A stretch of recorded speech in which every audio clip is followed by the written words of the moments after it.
Nursing home negligence cases to me are some of the saddest cases.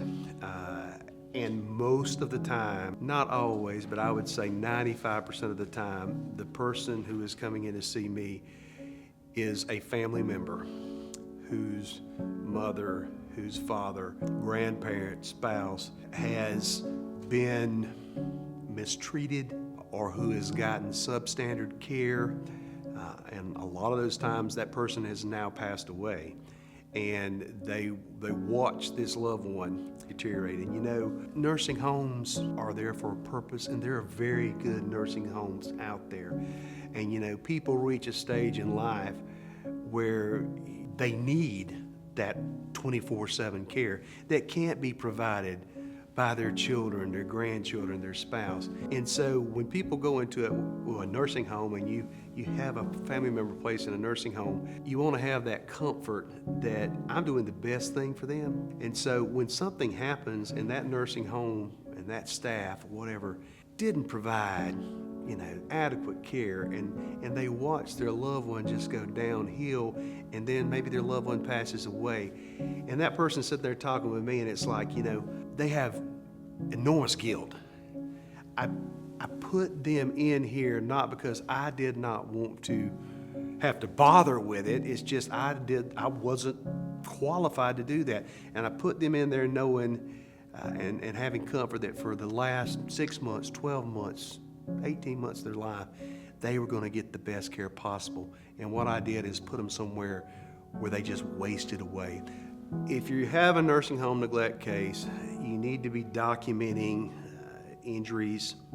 We see a lot of times in nursing home neglect cases, one of the main injuries is bed sores. Okay, they're immobile, and it's pretty clear standard of care.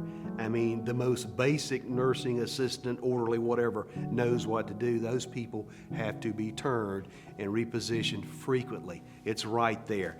And you know, you'll go into nursing homes and you'll see patients, you go to visit somebody there, and the signs are right there beside the bed. Reposition every 4 hours, reposition every 6 hours. And so if you are noticing that, I mean, you're going in and hey, what is that? Oh, that's a bed sore. You know, you need to be documenting that. And it's not nice things to look at, but you know, if you're going back in there next week and the thing is progressed, and you're going back in there the next week and it's progressed, have pictures of that. Okay, because obviously they're not doing anything to correct it. Make sure you're putting that staff, whoever the nurse is, whoever the director is, you talk to somebody and make sure you know, hey, my dad has a bed sore. He's had it for 3 weeks now. I've complained to y'all 4 or 5 times. I want to make sure you document that at this time, on this date, I told you for the 5th time. So it's important to do that.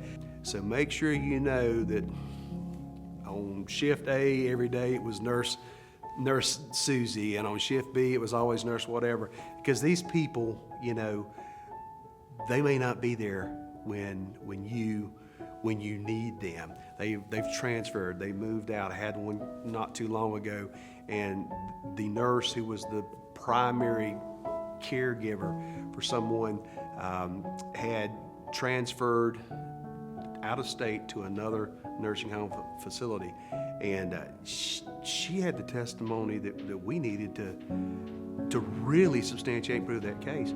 But it took us months to find her because they couldn't remember her name, and you know what, the nursing home wasn't being very cooperative, or their insurance company, and then later their defense attorney, with providing that information.